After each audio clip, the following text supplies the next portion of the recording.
Hi, I'm Leslie, and I am a life coach based here in Brisbane, Australia, where we are in lockdown again. And it's a tricky situation. But for people in some industries in particular, going into lockdown can make things really bloody complicated. In this video, I'm joined by a friend who is an actor, does a lot of theater work especially, and we chat about her experiences working in independent theater while going in and out of lockdown. So stick around.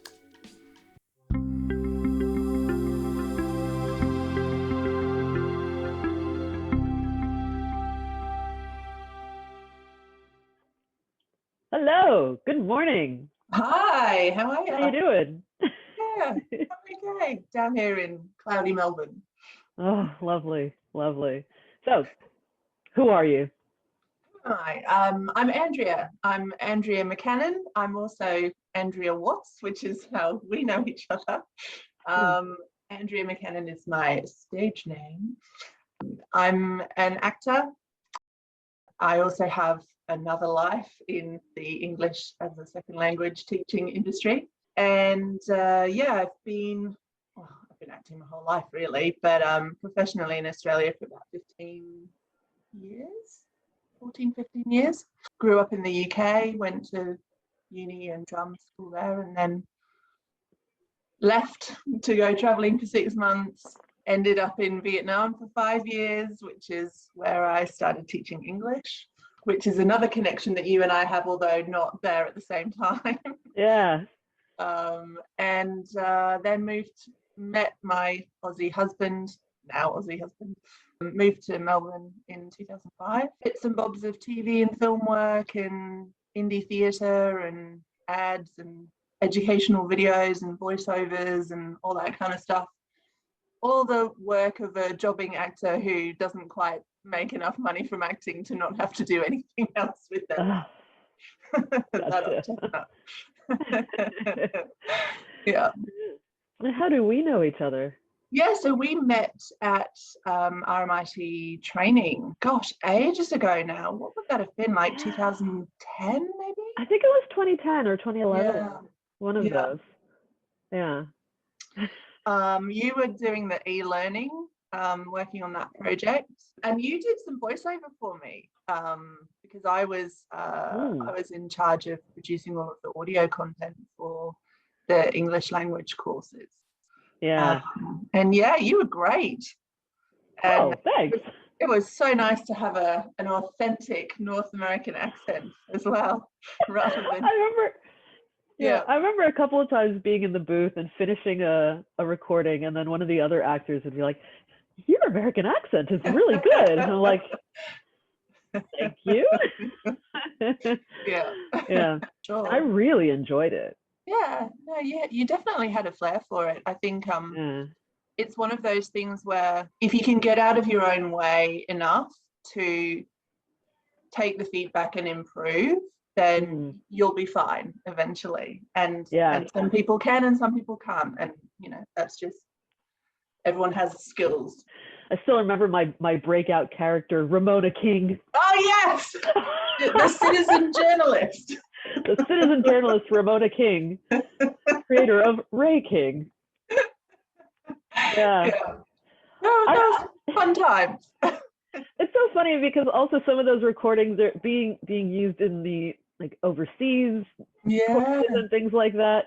I would meet people from different branches of the global university community who are like, "Yeah, I thought I recognized your voice.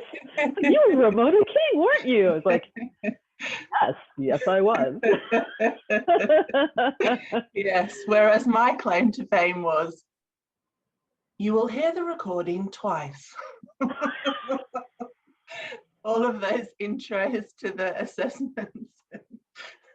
If you died and came back a ghost, I reckon that should be your do ghosts have catchphrases? Because that should be your afterlife catchphrase. That's how you haunt people. You will hear this. You will hear this haunting twice. Love it.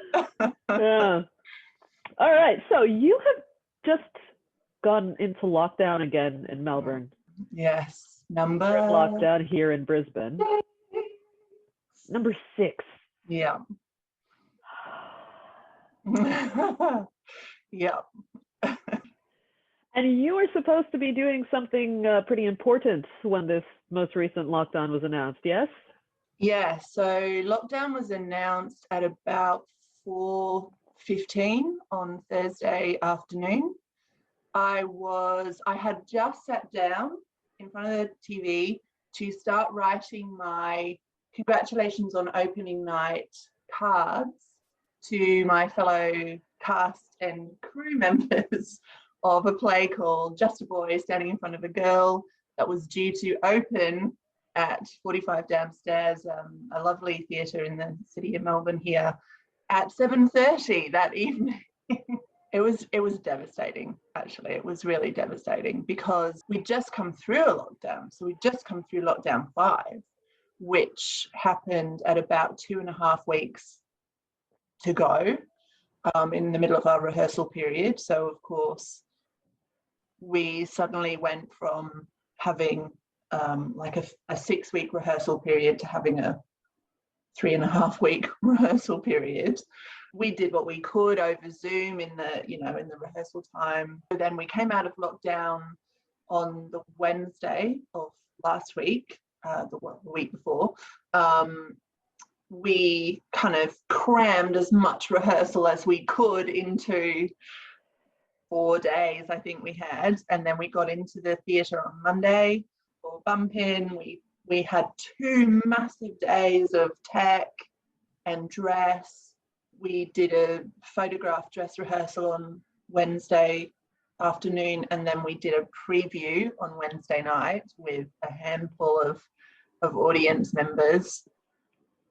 And the preview went great, and we were so excited to bring the show back. We did the show in 2018 at another theatre, much smaller theatre. It was very successful and it was very well received. So we decided to bring it back. It was supposed to happen in October last year, and of course that got trashed because we were in lockdown in October last year. So we were so excited to have a nice big space. There were 100 people coming to opening night, and literally 3 hours before we were due to go on, we were yanked. How and when did you hear the news? So I actually watched the press conference live because my husband that morning, he and I, we're great. We're very optimistic people.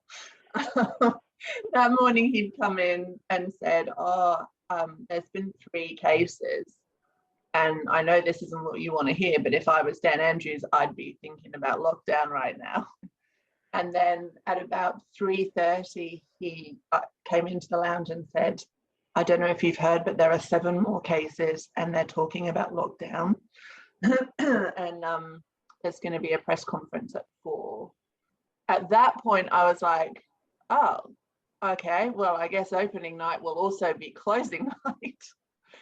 And then I turned on the TV and the ABC, you know how they do that thing where they're like, well, experts are suggesting this, that, and the other, and they said experts are suggesting an 8 p.m. lockdown, and my heart just sank.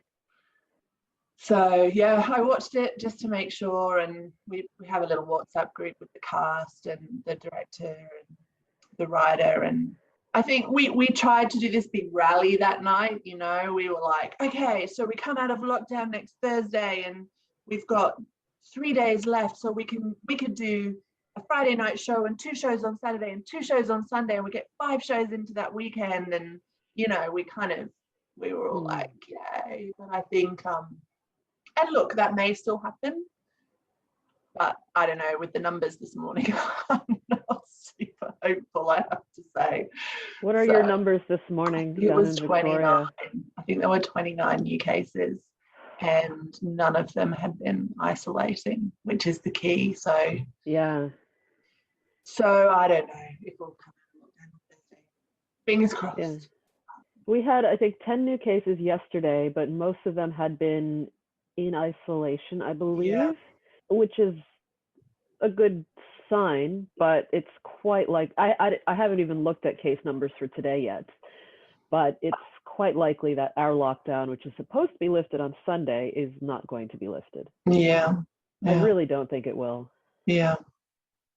I recognize that I am in a position of relative privilege in that, you know, my husband, he teaches high school, so he's still working. He's now working from home, thank goodness.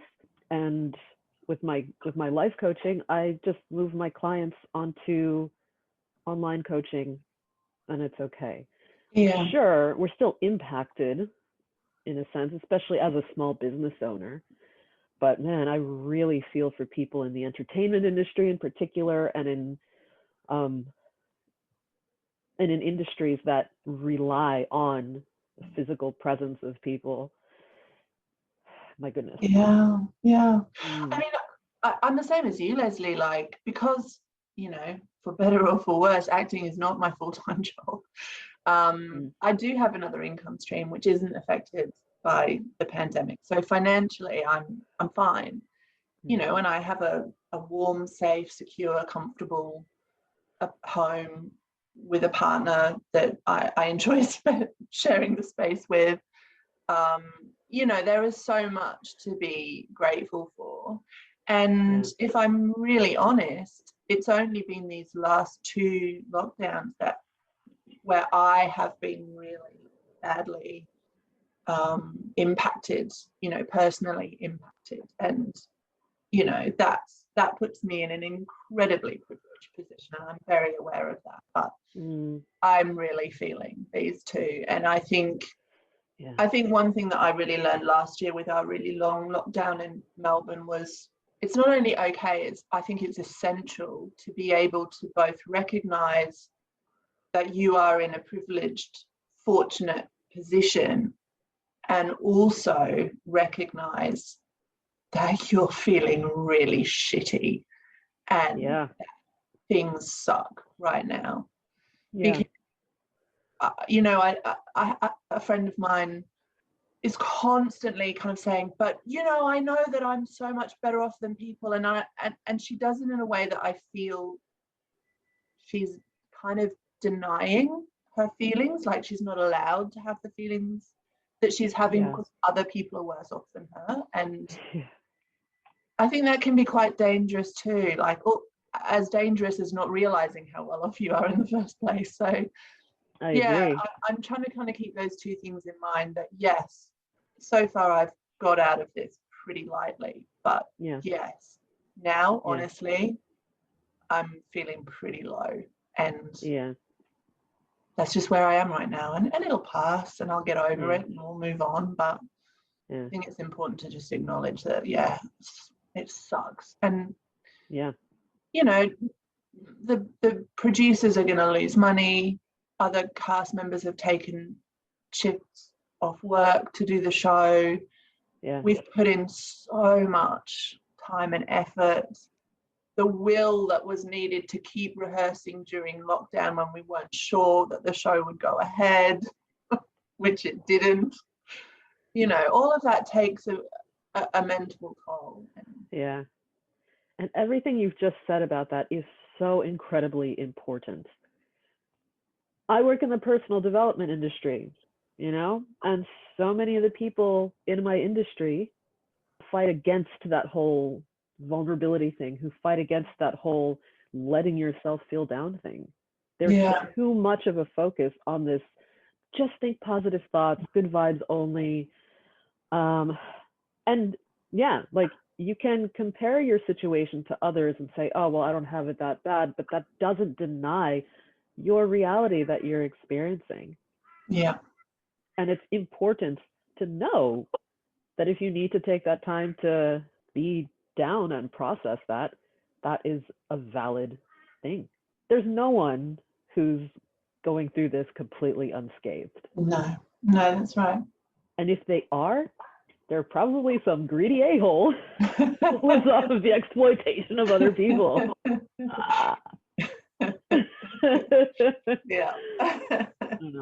I mean, I don't know. Jeff Bezos just went to space, so I think he's doing okay.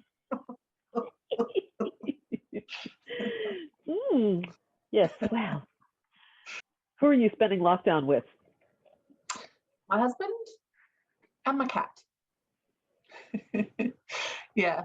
So yeah, it's funny. I think we moved from a house into this apartment in 2019. So we'd been in the apartment for 6 months, I guess, just over maybe when first lockdown hit. And it, it's an apartment, so it's a small space. We're lucky we've got, two bedrooms. So we've got our bedroom and the room that I'm in now, which is our study, because we both work from home. But yeah, I think it could have been really hard. It could have been very claustrophobic. And, I think a lot of people found it really tough spending so much time with their significant other in a small space.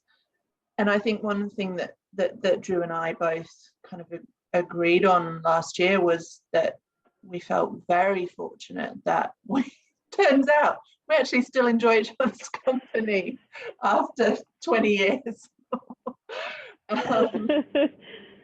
Which again, I feel very fortunate for. And yeah, there were times when, we needed to get out of each other's space.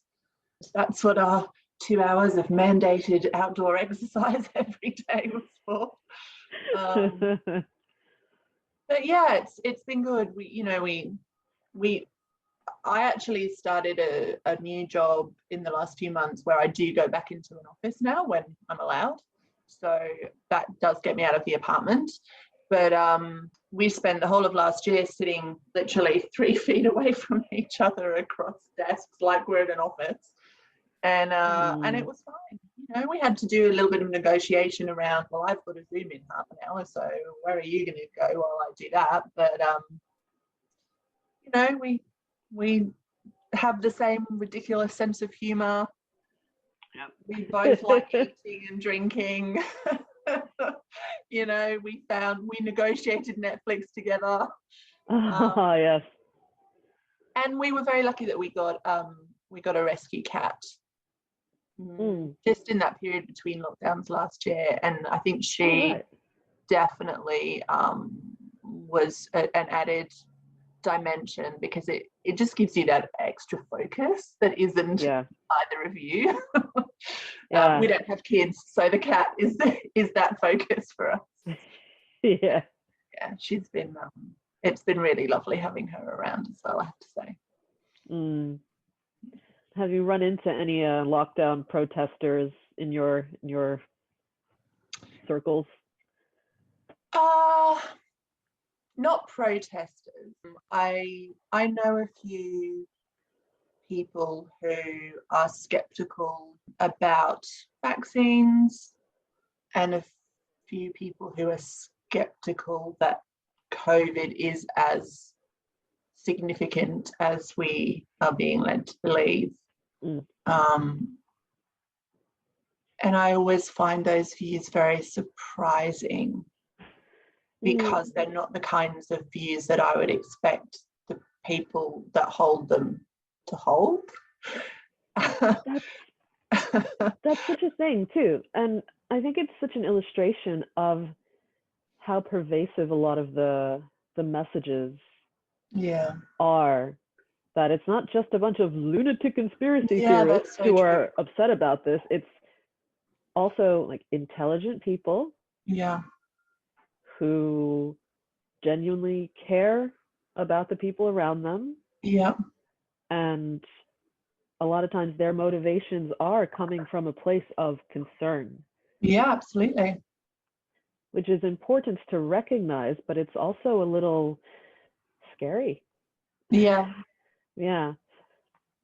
And it makes sense that there's a lot of skepticism around different aspects of the whole situation.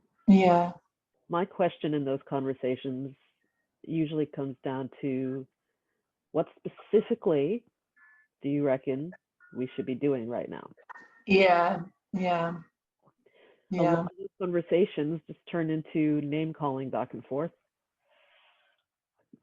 Accusations of being brainwashed. The word Nazis is thrown around in a very ironic sort of way. Yeah. And it's like I'm very firm in my beliefs about the situation, but I also know the importance of conversation and communication. Yeah.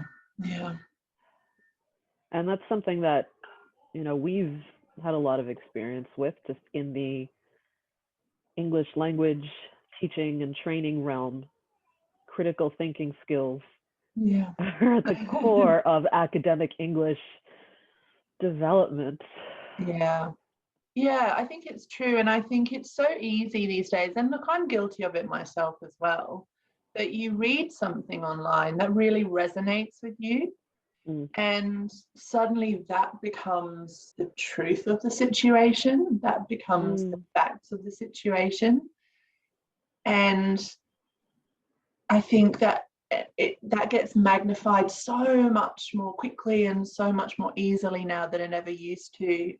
Yeah. With the internet and social media and stuff. And, the people that I've had really in-depth conversations with about these things are people who, when you dig a little, you can understand, I can see why you've picked up on that aspect of this whole conversation, and that's the one that you've run with. I can see where in your socio-cultural history that thread has come from, and I'm sure I've done the same thing in the past. Like you read an opinion piece in whatever newspaper and you go, yeah, that's what I think too, and then suddenly that's the truth of the matter. And we all have our own little echo chambers. We all, it's just important to remember that that's what it is, and that there are other sides to the story. And Are you vaccinated? I am, yes. I'm double vaccinated. Yeah, me too. Yeah, that's the one benefit of being over 40. I remember when that 40 to 49 thing came out, I was like, boom, sign me up. Yeah, that's what my mum back in the UK said. She turned 80 in January and she went straight to the front of the queue for vaccinations. She was like, the one good thing. And when my parents got vaccinated, they both got vaccinated quite early on in the release of the vaccinations in the US. And that was my first moment of just being able to breathe more, being so far away from home. And I know you're in a similar boat, having no control, or feeling that sense of helplessness when you see what's happening in your home country. Yeah. It hit me really strongly. I did a Skype with them sometime in one of the lockdowns last year, and it was a really strong sense of just, I may never see you in the flesh again, because we can't leave. They were very vulnerable, their health is good for their age, but they're both old. And just that thought of anything could happen at any time. I can't be there. There's no way I can be there if something happens to you. It was a really strong, whoa. That's not, I didn't expect to be confronting that feeling quite so soon. Yeah. And that's one of the things about this pesky little pandemic. It's hitting us from these unexpected angles.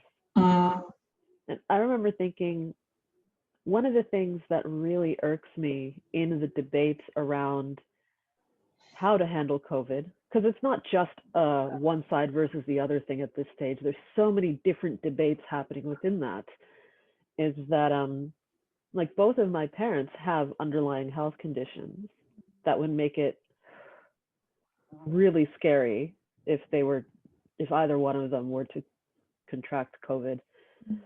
And so many of the arguments you hear from people over here in Australia, especially, who are like, oh, but we've only had such and such number of deaths. Why all these lockdowns? It's like the lockdowns are what are keeping us from dying like people in the States.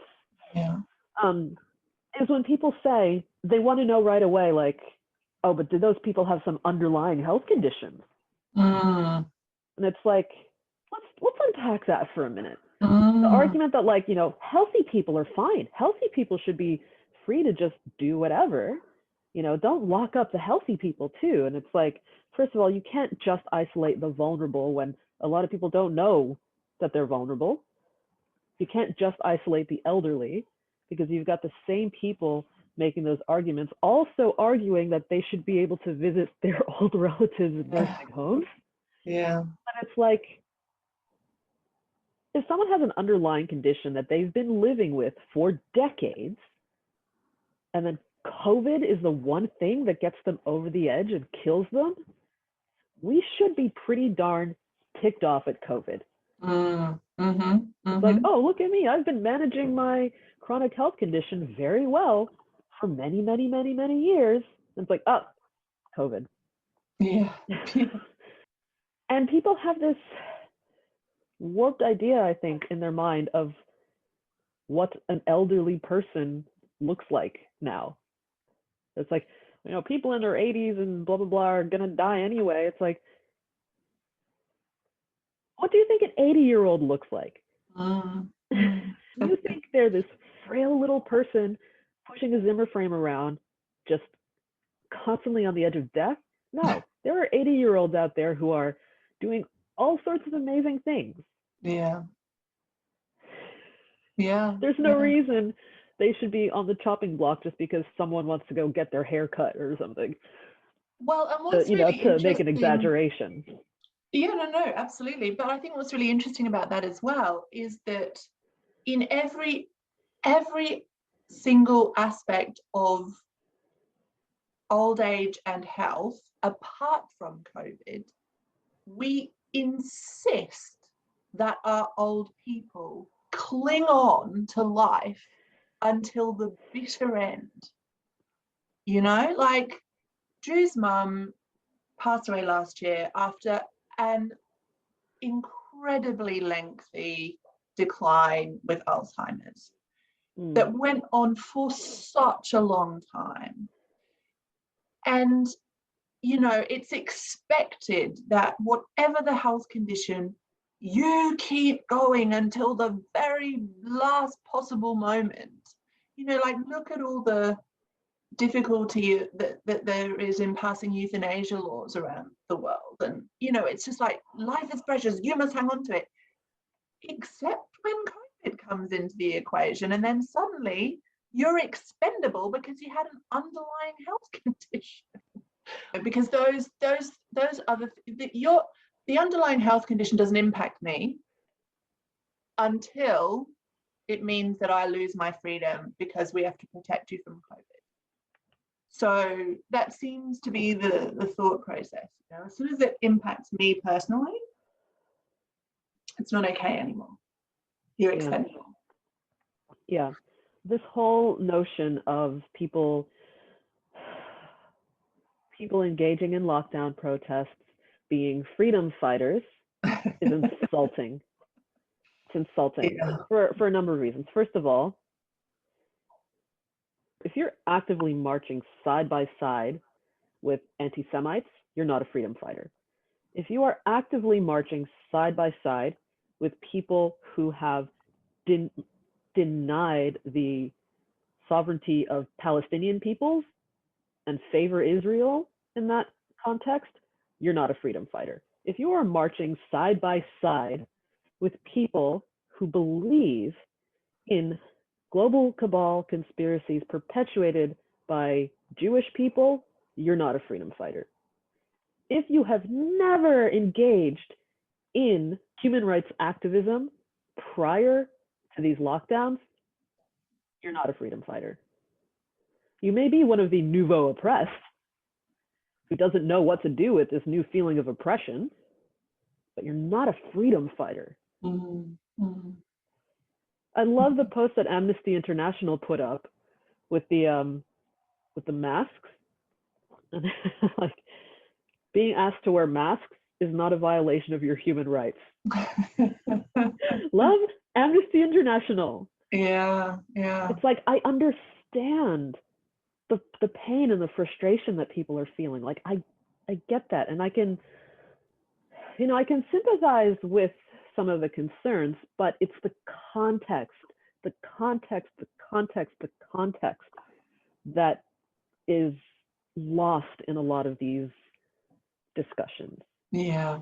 I could ask any of the refugees I know who had been or are still in indefinite detention in Australia, and the Australian owned concentration camps, who have been locked up for almost a decade, how they feel about people's human rights being violated by being asked to wear masks. And it's like, they have had things to say about that. I'm sure. If you're a person who will march side by side with someone who denies people the right to an abortion, but still uses expressions like "my body, my choice," you are not a freedom fighter. If you're marching side by side with someone who believes that refugees just need to go back to where they came from, you are not a freedom fighter. If you are marching in a community that doesn't actively exclude fascists and white supremacists and make it very clear that they are not welcome, you are not a freedom fighter. You are not a human rights activist. No. Do you think that those people genuinely believe that that's what they are? Yes. Yeah, right. Not 100% of them, but just going by the words that people have been using when they speak out on social media and such about that, and the praises people have been giving each other relating to that, using the hashtag freedom fighter, using the hashtag freedom day. Oh God. Like, yeah. Where have you been in all of these other protest marches for human rights violations that don't directly impact you as an individual person? Yeah. Because I know that you will engage with people on social media, and you will try and have these conversations, which I wholeheartedly applaud you for, because hand on heart, I do not have the energy to get into those conversations. Have you ever come across someone who has been kind of awakened to other human rights? I mean, I say other as if they're in a human rights violation themselves, which of course they are not, but to human rights violations that don't directly affect them, that they've been inspired to get involved with? Yes and no. My usual intended purpose for engaging in those online debates is for the fence sitters. Right. Yeah, right. People who are reading these discussions who aren't really sure one way or another. The people who are actively throwing the vitriol and saying like, oh, you're just brainwashed and blah, blah, blah, blah, blah. Like, it's triage at this point. It's like, you may be a lost cause in terms, like, I'm not going to convert you as an individual, nor am I going to spend like so much of my energy trying. But it's those people reading that stuff going,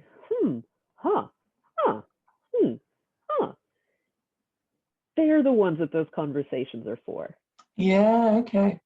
But I have had direct interactions with people who have then said at the very least, like, I hadn't considered that. I'm going to think about that. And even that is a huge win. Oh yeah, for sure. That recognition that, hang on, there's more to this story. That is a huge win.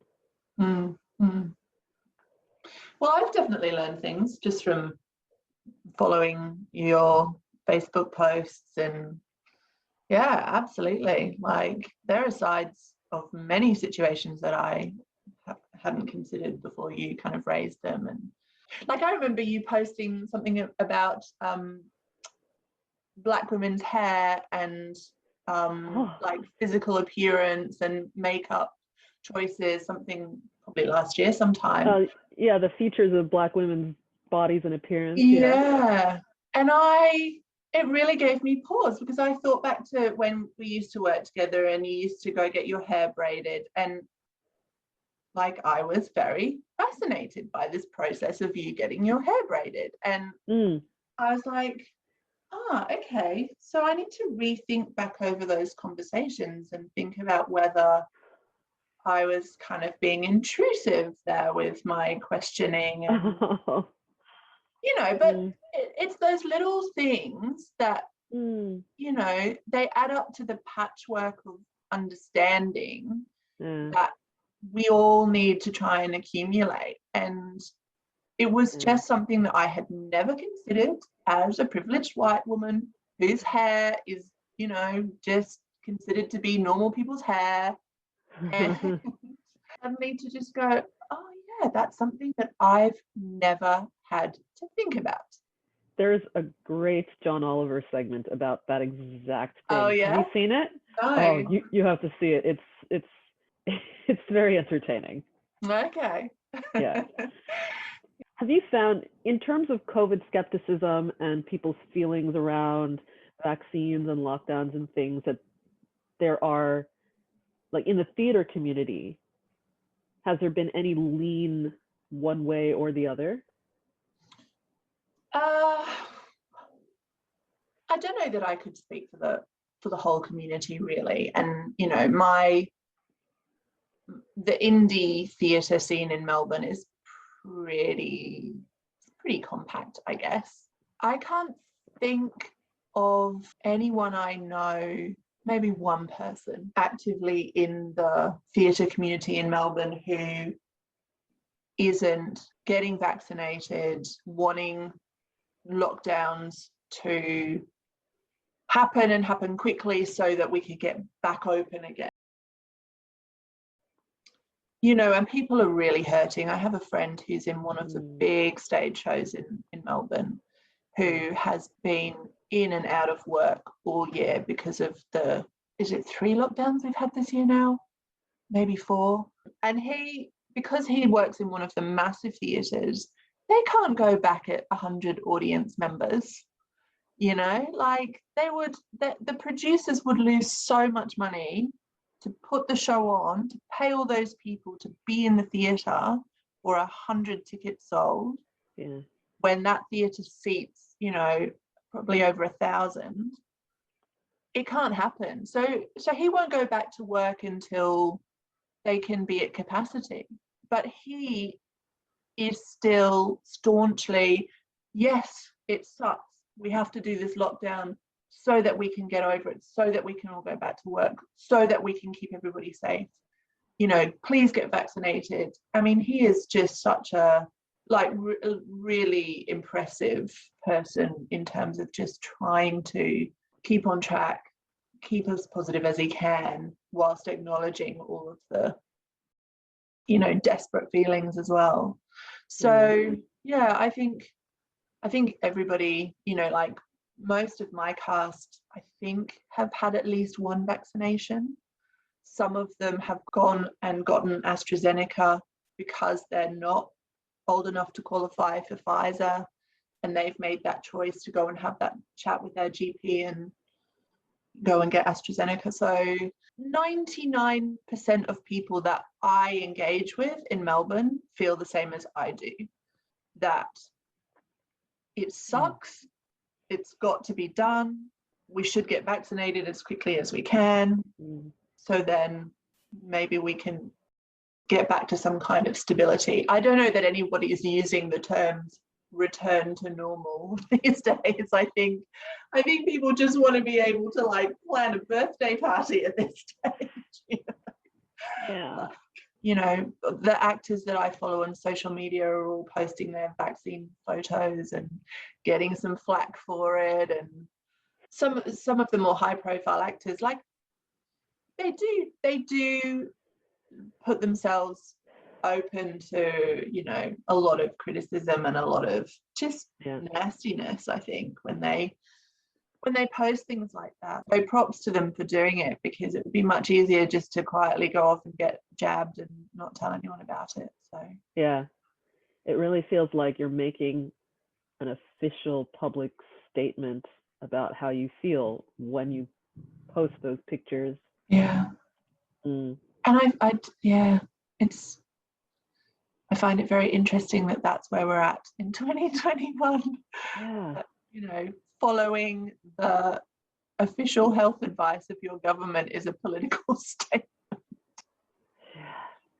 Like, yeah. You know, I don't feel like putting my seatbelt on is a political statement. I don't feel like putting a bike helmet on is a political statement. I don't feel like eating my 5 fruit and veg a day is a political statement. But wearing my mask or getting my vaccine is apparently a political statement. Yeah, and it makes you a blind follower in the government. It's like, yes. Yeah. Well, when people were saying that in 2020, especially Americans who were saying that in 2020, and I was like, okay, so those of us, or those of you even, who are following the health advice and doing that, have blind faith in the government. Sorry, isn't it your head of government that is speaking out against those health recommendations? Yeah. Very, very loudly. It's like, which one is it? Yeah. Yeah, there's so much doublethink going on, hey? Yeah. It's really interesting. / terrifying. What do you see as the way to get back to having a thriving theatre community in Melbourne? Yeah. I don't know if today is the right day for me to answer that question. It genuinely feels a long way away right now. Because honestly, I wouldn't be thinking about producing a play in Melbourne right now. It's too risky. 2 of my fellow cast members had exactly the same thing happen to them in May, June, where they were just about to open a show that they'd been rehearsing for a couple of months, and they went into lockdown like 2 days before, and they did not get to perform a single performance of that show. And now to go through the same thing again with a different show 2 months later, you know. And the thing is, people book shows a year in advance. We were supposed to do this show in October 2020. Yeah. We were rebooked to August 2021. The theatre is booked out for the rest of the year. If we don't get to do this show, the earliest that we get to do it now is sometime next year. You were making a decision 12 months ago about a show that you're supposed to be doing around now. So it's, you know, it's really hard. Like you might sit here and go, well, surely by mid-2022, things will be okay. But we thought that last year. So it's really tough. I think for the big theatres, you know, they need audiences. So they need an amount of time with no lockdowns so that those audience numbers, A, are allowed to increase to the, you know, capacity, or at least whatever the threshold would be for them to break even on any one show. And then confidence, you know, like, do people want to go and sit in a theatre with a bunch of strangers in close proximity for 2 hours, an hour and a half, 2 hours? You know, people don't like wearing masks. So do they want to sit in the theatre wearing a mask for 2 hours? Like, it's definitely a different vibe when your audience is sitting there and you can only see their eyes. It's hard. It's hard to see a way forward at the moment. I think because there's so much uncertainty. It feels like until we reach some kind of vaccine threshold, we're just going to be bouncing in and out of lockdown, with this new Delta strain. We go into lockdown at the drop of a hat because it's so fast moving. I'm genuinely worried about it, because for every month that we spend not in the theatres, people are finding other ways to entertain themselves. My fear is that they won't find their way back to the theatre. But, you know, as I said, I'm not the world's most optimistic person, so hopefully I will be proven entirely wrong. You see these clever workarounds for some of the issues that have like popped up in terms of theater entertainment going more online, but it's just not the same. No, it's not the same. It's not the same. Hopefully people will find their way back to face-to-face live theater. What I would love to see would be more of like a deeper appreciation for those things once confidence has increased, once people are tired of consuming content online. Yeah. Like let's indulge our human capacity to connect physically with people and sit in the theater. Yeah. Maybe that's when we'll know that we've made it out of this thing once and for all. Yeah. That would be a very lovely thing, I think, if that's what drew people back, was that idea of that person-to-person connection. And yeah, fingers crossed. Yeah. In the meantime, we just have to do all those little things we can to fight for the greater good, for the well-being of everyone. Yeah. Theater people are creative. We'll find creative solutions. And that's not me trying to do the, it'll be fine, good vibes only. Of course, I'm not speaking for theater people either, because I'm not a theater person. So hopefully that creativity of the theater community will lead to some wonderful thing after we come out of all of this. Yeah, I mean, there's definitely the potential there, absolutely. And I think that I think you're right. I think that creative people will always find a way to create in whatever form that takes. And I think storytelling is always going to be of intrinsic importance to humans. So yeah, I'm not so much worried about the need for art forms. It's just what the form of that art is. And it may be different and it may be better. Inevitably forms change, so who knows what will happen. Well, I look forward to a potential renaissance. Me too.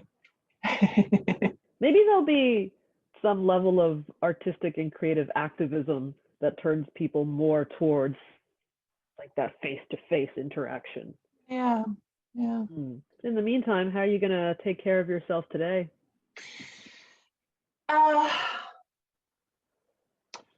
Yeah, it's a good question you ask. Look, I'll be honest with you. Putting some makeup on and putting on decent clothes and has definitely helped. I think there's something about slobbing around for days on end that doesn't add to my mood. So thank you for the opportunity to do that. You're welcome. I should go for a walk, because I don't. What time are you going to go for your walk? Around 2 or 3, I reckon. Let me know how your walk goes. Yeah, I will. Thank you. Thanks for holding me accountable to that. Hashtag life coach. I want to see the track you walk afterwards. Send me a map. All right, will do. Wait, where do you live in Melbourne now? I'm still in Footscray. Okay, cool. Send me a picture of something lovely you see on your walk. Okay, done. Hey. And what about you? How are you surviving lockdown? Hanging out with Tony, hanging out with my kid. They're the loveliest people to spend lockdown with for me. It's wonderful. But yeah, getting involved in creative projects, doing a lot more visual art, creating content, doing my coaching, of course, and business development stuff. It's great. Yeah, so I'll be doing a lot of that today. Yeah, right.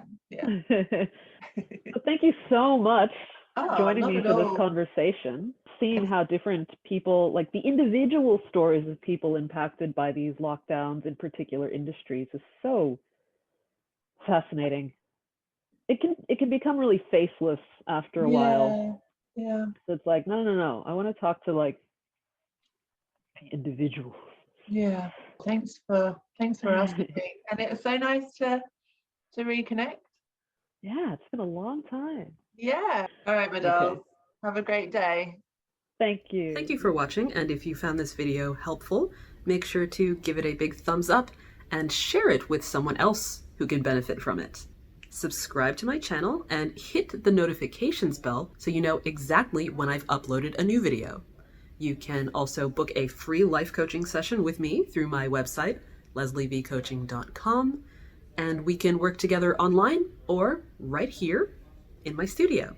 Follow me on my socials to keep up with what I'm doing, and please get in touch with any questions, comments, or video ideas you may have. I'm Leslie V, and I'll see you in the next video.